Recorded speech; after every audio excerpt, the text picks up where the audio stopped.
live. We on? Yeah, we lit, bro. We lit. Yo, what's good? It's your boy Moxas. You know what I'm saying? We here. What we about to do today? Yo, man, we got the interview, bro. It's Profit Prodeg. You know we always making paper, bro. Listen, man, we got the young legend Moxas in the building, bro. Tell him what's up, man. What's goody with it? What's going on? You know what I'm saying? Today we about to talk about. I don't even know what we about to talk about, to be honest. But I'm here for it. You know what I'm saying? If you're not subscribed, subscribe right now. You heard it. Word, man. You heard it, bro. Listen, bro. So, off top, man, I did my research, man. You know what I mean? I did my little research and stuff like that, right? So, I'm going to ask you first. I'm going to ask you, where did you come up with the name Moxas? Right. So, when I was like, probably, I don't even know how old I was, bro. But when I was younger, I used to play a game called Kingdom Hearts, actually. Yep. I still got the toys, you know what I'm saying? And I got the tattoo, but word. I played a lot of Kingdom Hearts, and there's a character called Roxas. If you play the game, you know who that is. And and I just felt like I related with Roxas a lot, you know, in comparison to all the other characters, and that was my favorite game. And so I kind of just, you know, I took that name and I replaced the R with the M to kind of stay true to my first name and my real name and all that, you know. No and doubt. It made Moxas, and I've been rocking with it since, you know, and it works for me. So. Word. So when did you change it from Moxas? Because I know you was going by Young Malone for a while. Yeah. So I went by King Malone. Well, the full story is I used to go by Malone, and then I was younger and I was just kind of, you know, messing around with music, nothing serious. And then one day I seen a radio and it said Post Malone, White Iverson, and I was like, nah, I gotta make a change. So then I changed it to King Malone for a minute, but it wasn't different enough, you know, because with Post Malone already popping, it's not gonna happen with that name. So then after that, I switched it up. So shortly after he blew up, pretty much. Yo, see, that's mad smart, because it's funny, when I was typing in that name, the first thing that popped up was obviously Post Malone, and I was right. Yo, I wonder if he consciously did that, or if, you know, you just did that by chance or whatever. But so that's obviously really dope. So, all right, miss, what happened? I was dodging that bullet because I knew if I tried to stick it out, even if I'm completely different musically from Post Malone, there would still be comparisons. And people No say, oh, doubt. You gotta be him, all that, and you know what I'm saying. Even though that is my real last name, you know, I still, you know, I decided it would be better off to switch it up. So yeah, no doubt. That was definitely a smart decision for sure. That's just a very smart business decision off. How old are you, bro? Now? Yeah. I'm 21. I'm 21 now. So okay. It was a couple years ago. I don't remember exactly, but it was a couple years ago. Yeah, no doubt. See, that's real smart. That's definitely a real smart decision. Was it you that was really like, yo, I shouldn't do this, or were other people bringing that up to you too? I mean, at the time, I was just getting like my first 100 views, first 150 views, and I would only get like 7-8 comments, and one of them was always like that. And so I kind of got the idea. I was like, okay, I see what's going on. Like, before this takes off, because you know how it is when you got that mindset, you already know what's taking off. No doubt. Right. So I was like, before it takes off, let me just, you know, fix it up, and now we good. So that's a fact. Word. That's definitely a good move. So what got you? Can you explain to people like really what got you popping? Like, what got you here right now? Right. Well, I mean, there's a million things that I could point out and say, like, that was, you know, different cosigns from whoever or different collaborations. But honestly, none of that would have ever happened if I wasn't consistent, you know, off rip. And I kept putting out music. And there was a summer where I actually put out a song every single day. You know what I'm saying? That was a while back. But I got a nice little local buzz, you know, around my town in Arizona. I got like a nice little local buzz. Yep. And then from there, I kind of tapped in with the internet and started reaching out to people I know, you know, and I just slowly worked on growing and stayed consistent and brought the bars, you know. No, that's big facts, though. Big facts, right. That's a big fact. When did you really start getting into music, at like what age and stuff? Well, when I was like mad younger, like probably when I was like 12 or 13, I was in a rock band. Okay. And so I played the lead guitar in the rock band, but I was writing the lyrics for the singer. So I always was kind of, you know, I was the one to like write the lyrics and put the rhymes and all that. But he would always say that it sounded more like a rap or whatever. And I was like, no, you know, Kevin Rudolph is doing it, Aerosmith's doing it. Yeah, no doubt. You know, but I was younger at the time. And then I grew up a little bit, and maybe like when I was like 15. No, younger. When I was like 13, that's when I tapped in and I started going to the studio and trying to figure everything out. But I didn't put anything out for like years and years and years because I wanted to perfect my craft and make sure that it was at least up to par, so that if I put it out, people were gonna rock with it and I was gonna be able to grow from there. Because I wanted to make sure I practiced so much because I wanted to make sure that I had the skill set that I needed in different categories. Because it doesn't matter if you can rap like crazy, you got to know how to do hooks. And some people can do hooks, but they can't sing, and you can sing, and you know what I'm saying? So I had to figure out, a little bit of everything. And I even dabbled into producing at the time, which I don't do as much anymore, but, I had to figure everything out. But I was definitely younger. So between like 13 and 15, that's when I first like made the transition from rock music to like, okay, I'm going to rap now. That's dope. So do you think you're probably more influenced through the rock or the hip hop aspect of it, like with your music? I'd say, like if you listen to the way I flow sometimes and the different flow switches and the tonality in my voice, you can hear a lot of like guitar-ish type licks, No doubt. Like I basically treat my rap verses like guitar solos. Like an instrument, yeah, facts. Right. And so I'm definitely heavily influenced by, rock music, but I also listen to a lot of like EDM and dubstep and stuff like that. So I take inspiration from that and a little bit of everything. I listen to all kinds of music. So, but I definitely think the majority of my influence when it comes to like flow and bars and all that is the modern rappers. Yeah, no doubt. Which is dope. Yeah, definitely. See, when I listen to you, I hear a lot of that. Like, it's real. I always say, like, I'm a person that I love lyrics, right? But I like being able to feel good from music. And that's like something that not everybody, like you said, not everybody can do that. Not everybody can make a good song. A lot of people can rap, but not a lot of people can make good songs. So like when you hear somebody that can, that's really some special shit, to be honest, like it hey, really well, I appreciate it, man. Yeah, man, Thank no you. doubt. Definitely. But I started off like rapping like crazy all the time. And then a few nights I'd be in the studio and maybe we pop over some Hennessy or whatever, and I get in a vibe and just make some like little fun stuff. Facts. And then I kept doing that, and I was like, hold up, this is where I belong, because this is way more natural. I'm not trying to stack a million trillion rhymes all the time. And when the opportunity comes, I will rap. If I need to rap, I'll rap. If it needs to be serious, I can tell you a story. I can talk to you. When it's album time, it's album time. No doubt. But if I'm trying to turn up, if I'm trying to have a good time, then that's what I'm going to do. And most of the time, the people that relate to me the most and the fan base that rocks with me the most are the ones that appreciate like the turn up stuff. But we're not always happy, you know what I'm saying? We're not always in a good mood. So then we can go over and we can do the more meaningful stuff. And so I like to keep a wide range of what I can do at all times, because it's necessary. Because no one feels the same way all the time, Yeah, that's a big fact. Who you are. That's a big fact. That's really smart, bro. Like that's you gotta adapt all the time. You know what I mean? Right, and right. And the thing is too is like with music and everything else, technology, all that kind of stuff. Like it constantly changes, so you gotta be hip. And see, I know because I peep when I like I said, I was doing my research and stuff like that, and I seen you did an interview and you were talking a lot about you kind of blowing up off social media a lot, like in Twitter and stuff like that. Now, with that kind of stuff, what was your interest? When you started that, was your idea like, yo, listen, my end all be all is going to be music. I'm trying to get popping on this?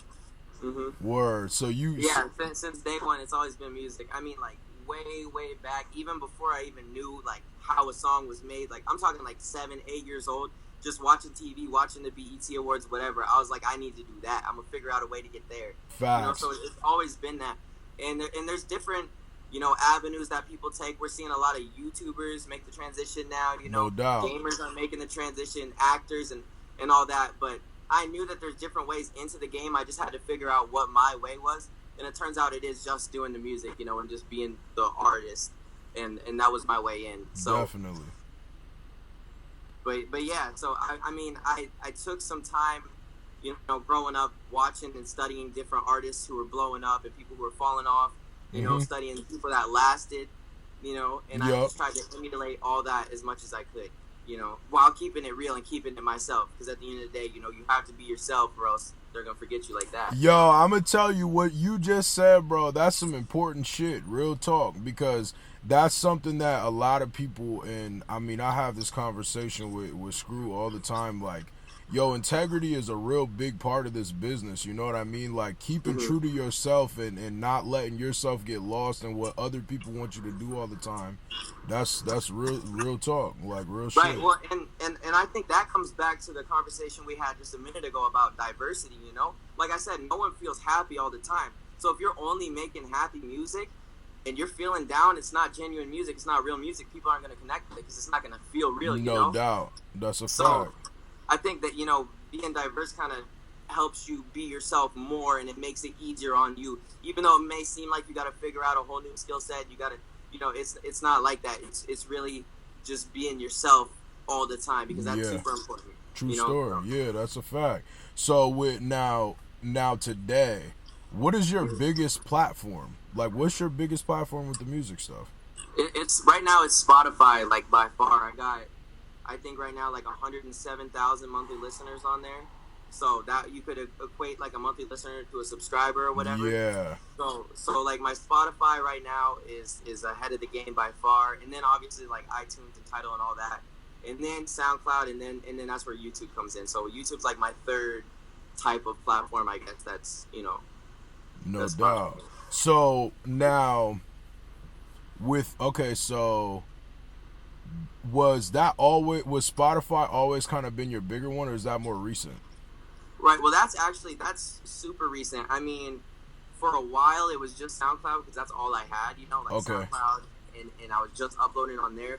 And then I tapped in with the YouTube because I saw what some people were doing over there. So then when I was around like the 5,000 to 10,000 subscriber range, then YouTube was like the main, you know what I'm saying, platform for me. But then once I finally got a group of supporters that was consistent and, you know, they really rock with me. No doubt. That's when I started putting out official releases, and then that's when the Spotify kind of took over, and playlist placements and all that. You know, there's people on my Spotify that don't even know I have YouTube or music videos, you know what I'm saying? No doubt. And that comes from just, you know, organically being placed in different playlists, and people, you know, support my songs, showing their friends like that. So that's crazy. Yeah, no, that's huge. That's major, bro, because those are the type of fans that never disappear. You feel me? Right, like those are the, like, when you have fans that's like not a tangible fan. That's one of those fans that if you can get a person to like follow you on Spotify and not even know that you do music videos and stuff, that's so organic. That's like back in the day. I don't know if you use LimeWire because you're a little younger than me, but so it's like you go and you download a song, you think it's a song, and it's like some hood nigga's mixtape, and you're like, well, yo, this is fire. Like, who is homie? That's how I found Soulja Boy. That's how I swear. True story. I think it was a Wayne song I was trying to get, and I downloaded it, and I hear Soulja Boy, but hey, I rock with it though. Yeah, facts. You know what I'm saying? Big facts. But it's just an organic encounter. You know, I feel like a lot of people nowadays, they try to buy the views, or they try to, you know, buy the followers, and that's just not going to get you where you need to be, because at the end of the day, you have all this support with these big numbers, but no one to back it up. You know, you do a show, no one's coming out.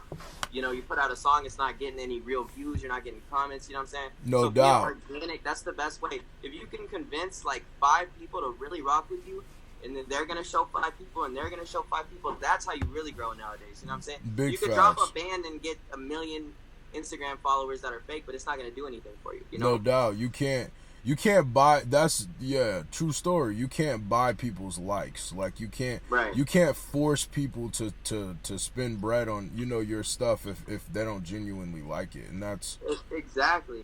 And that's why I say people, you know, when some of my friends are going through major waves of hate or whatever, maybe they make a little mistake or something, I say that's a good thing, because these people are encountering you and not liking you. You know what I'm saying? Like, not everybody likes Drake. Not everybody likes Nicki Minaj, you know what I'm saying? But a lot of people do, and you have to encounter them to figure out whether you like them or not, you know what I'm saying? That's a fact. So if someone is hating on you, then they encountered you in an organic manner and realized they didn't like you, which is actually kind of a good thing, because, you know, it's showing that you're getting out there and you're reaching new areas that you didn't reach before.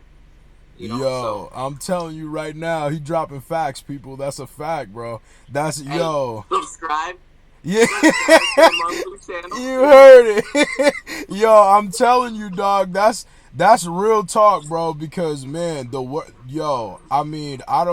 just, not to bring this up again, but I don't know if you're familiar with the whole Screw and Upchurch shit, but when Yeah. that stuff happened, bro, like that's what me and him were talking about the whole time behind the scenes. Was like, yo, listen, if these people hate you, that means they were never fans, and that's okay. Some people are Right. just not gonna be fans. You can't beg people to do stuff for Exactly. you. You just Exactly. can't.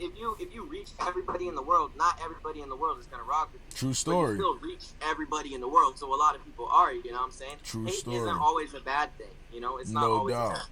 Yeah, and I mean it can always be constructive. Well, cause I'm gonna be honest, bro. Like when it come to this YouTube shit, not to just get off on a tangent, we're gonna get back to it, but when it come to this YouTube shit, bro, I pride myself on having integrity in this business, because this is something, when I listen to something, I'm not gonna kiss nobody's ass, bro. Because Exactly. who is that gonna help? Right. Like, Right. somebody's got to keep it real. Not everybody always likes everything, and that's okay. So, like, Exactly. I'm kind of that person that's like, yo, a lot of people look at me like an asshole. You know, I just started uploading on my channel like 3 months ago now, and it's like, yo, like I'm getting in that groove and stuff like that, and you know, people are kind of thrown off because they like, yo, damn son, you mad honest, but I'm like, yo, you gotta do that, bro, because You have to be honest, because you know what I'm saying. How is someone gonna grow? Especially like someone who's trying to come up, that's only getting like 100, 200 views. If there's a reason that they're only getting that 100 views, and you tell them and they can fix it, and then boom, you know what I'm saying? Sometimes it's just one thing. Sometimes it's just the mixing, or sometimes it's just the auto tune that's not good, or whatever it may be. You know, you give them that one piece of advice, you could make the next Kendrick, you can make the next Drake. You never know. You know what I'm saying? So I think it's good that you share your honest opinions, because you're helping people grow, and I think more people need to do that. You know, because at the end of the day, you can support someone and give them advice at the same time. No doubt. Without and so, like, you know, sometimes people are not gonna like how you're gonna say stuff. You know, everybody gets criticism, but it's just like you can do it without making somebody like try to hate you. You know what I mean? Too. Right. You can just keep it real. Like, yo, son, I'm not feeling this. Like, I think of this, but yeah. So okay, so bam. Okay, a couple more things. Like now, with your social media stuff, do you put stuff on your social media? Is everything on your social media music related, or do you do your own stuff too? Like me, when I say my own stuff, like, are you like more of a viral person on social media, or do you push mainly just your music? I don't know if that makes sense a lot. Right. No, I get you. I think when it comes to my social media, especially like my Instagram and Twitter, I mean, I do push music, obviously, because that's my job, but I also just kind of give a genuine piece of me. You know, if I'm feeling down, I'm going to say that I'm not feeling the best on my story. If I'm sick, or if I'm traveling, you know, if I'm going to be somewhere, I'll let people know, because at the end of the day, the people that really support you, that's your family. You know? No doubt. Without them, I'm nothing. So I'm going to keep them as tapped in as I would keep, you know, a homie in real life. No doubt. You know? So if I'm playing my video game and boom I do something cool, I'm gonna let them know. Just like I'm gonna let a homie, you know. If I'm flying out to LA, flying to New York, Ohio, whatever, I'm gonna let them know. Yeah. So I guess that goes back again to just being yourself. I kind of just give them what I am, because that's what it is, you know. No doubt. So how did the whole Quedeca stuff come about, man? I know he's a really big fan of yours. Right. Well, basically, let me think. It was a little over a year ago. Mm-hmm. When I was first getting traction, and shout out to Sharp, by the way. Sharp reacted to one of my songs. Yep. And it kind of started taking off from there. So shout out to Sharp. But right after that happened, I was getting some traction going, and then I want to say probably like a week after that, I put out a remix to Lil Pump's song "Let's Get It." Yep. And I guess me and Quedeca had put them out on the same day, and mine was recommended under his, you know, so a lot of his people were coming to me because I was just getting traction on my channel, and now I'm recommended under his video. And what size? Do you remember what size you were at? Sorry to interrupt you. Subscriber wise, probably about like 10, maybe 11,000. Okay. And I don't remember my other social media platforms, but I do know my SoundCloud was a lot bigger than my YouTube at the time, because I was just kind of figuring out YouTube. But then I had been following him on Twitter already because like I rock with him, you know, doubt. Like, I rock with him, and Facts. he followed me back shortly after that. Well, I had been following him for a grip, but he followed me back shortly after we both dropped the remixes, and he hit me up and he's like, "Yo, we should work on a song." Boom, boom, boom. So same night I sent him a track. Next day he sent it back to me, and he's like, "Yo, we should do a video." I'm like, "You already know I'm down." So a week later I'm in LA. We're shooting the video, and it was just like that. And then from there, we just, you know, kept in touch. He's a really talented artist. Oh, yeah. So I like to, you know, I like to, you know, take a lot of inspiration from him and what he's got going on. And I like to talk to him about different things, you know, not always music related, but just, you know, whatever, pick his brain, because he's you know, he's a real intelligent dude. I remember when I was out there in LA shooting that video with him, you know, the one that a week after we had just met on the internet. Yep. We're sitting down at lunch after, you know, a long filming session, and he's telling me this idea about this album that he has, which turned out to be voice memos. You know what I'm saying? So I got to see like the first idea of the album and how it progressed into what it became. And so something like that is super impactful as a fellow artist. You know, you can see that and be inspired by it, and, you know, get different ideas and, you know, learn how a genius works, because he's a genius. You know what I'm saying? Bro. He's on a different level. So, but yeah, so that's kind of how we met and how everything went down. But, you know, I always tell him I'm really thankful for everything he's done, you know, for me as a person, you know, aside from the music, and everything he's done for me, you know, when it comes to music and my career and everything. I really appreciate him, you know what I'm saying? Man, definitely, man. Shout out to Quedeca, man. I rock with Quedeca, bro. The first time I ever heard, Screw is the one that put me on him, because, like, I wasn't really familiar with, like, a lot of the YouTube side of rap until, you know, like, dealing with Screw, because me and him have a podcast and stuff. We're doing it on his channel for a while now. He's doing it on his other channel, but, you know, he got me familiar with a lot of these people, and through them, obviously, I found other people. But yeah, bro, Quedeca is a young goat. That's a fact. That's a fact, man. For real, he's mad diverse, and he's like a genuine person, and you can hear it in his music, you know. And I appreciate a lot of the artists that are out here doing their thing in this community, because a lot of them are super genuine, and you know, you can just tell, and it sounds good, and they're all mad talented too. Yeah, true story. Who's your favorite? That's your favorite artist on the platform? I can't pick a favorite, because like if I wanna like get sentimental, I can tap in with some of his like sentimental stuff, you know. But if I want to hear like crazy fast flows, I'm gonna tap in with some crit. Yup, you know? facts. And if I want to hear bars, or I want to hear, you know, like bar for bar nonstop, I'm gonna listen to Screw. You know what I'm saying? Yeah, no so doubt. It really depends. It depends. But you know, I have a lot of Quedeca on my playlist. No I have doubt. to leave it at that. I got a ton of Quedeca in my playlist. I believe that, bro. I believe that. So, all right. So, boom. I was looking for some of your projects, bro. Do you have any projects out? No. So I have, under my old name, I had released like 1 or maybe 2 EPs, and then under this name Moxas that I've been using, I have 1 EP that's 2 songs, so it's not even really an EP. But no, I don't have any projects other than that as of right now. So what? You got something cooking up or what? I mean, hey, we'll see. Yeah, I heard it. You know, it might not even just be me. We'll see though. Oh, word! A collab project? We'll see. Who knows? I can't say anything yet. We'll see. Listen, hey, if it's Quedeca, bruh, that's a fire project. I'm gonna just say that. That would be crazy.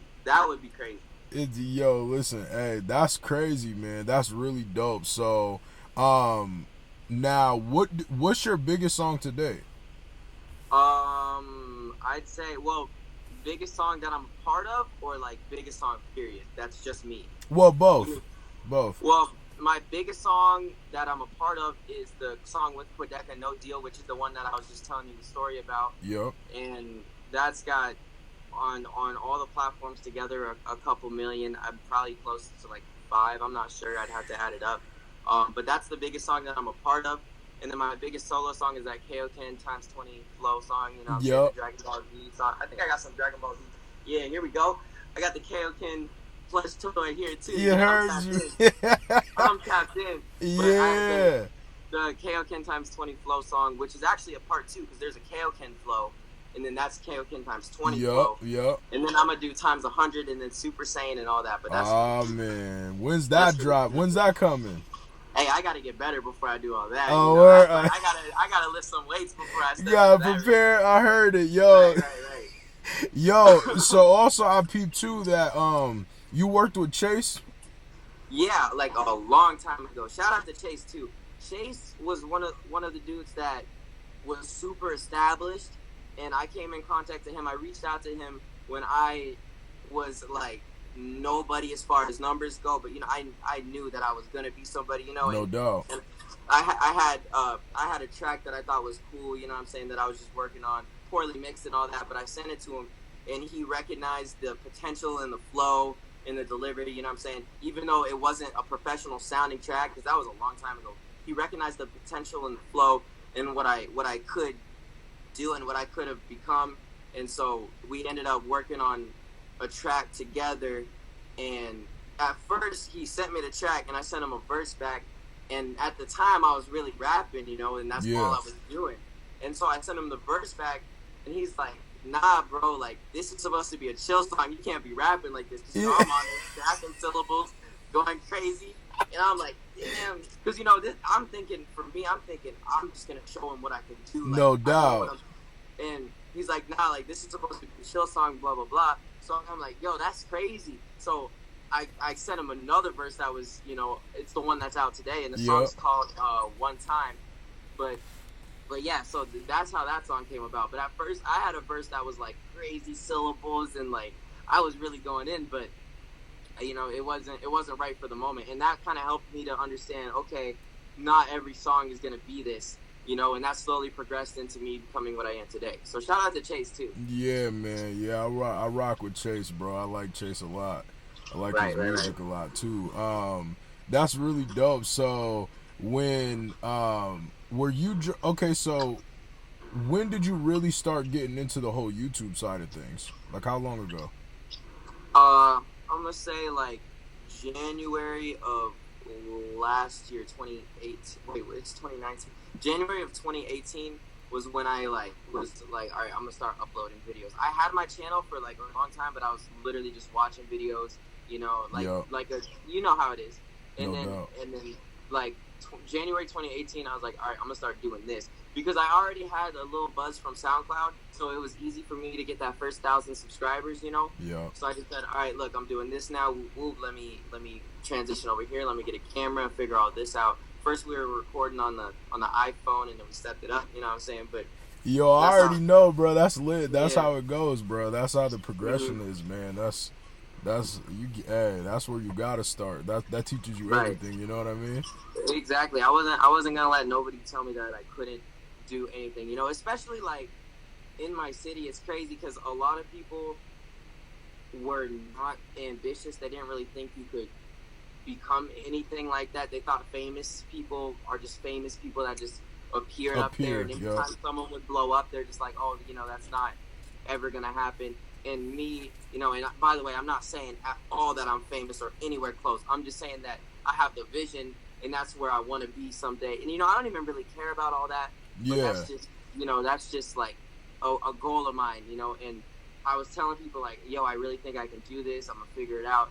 And people were like, oh no, you need so-and-so camera, you need so-and-so microphone. And for anybody watching, if you don't have, what I'm saying, you can figure out how to make it work. You can record on your phone, you can record.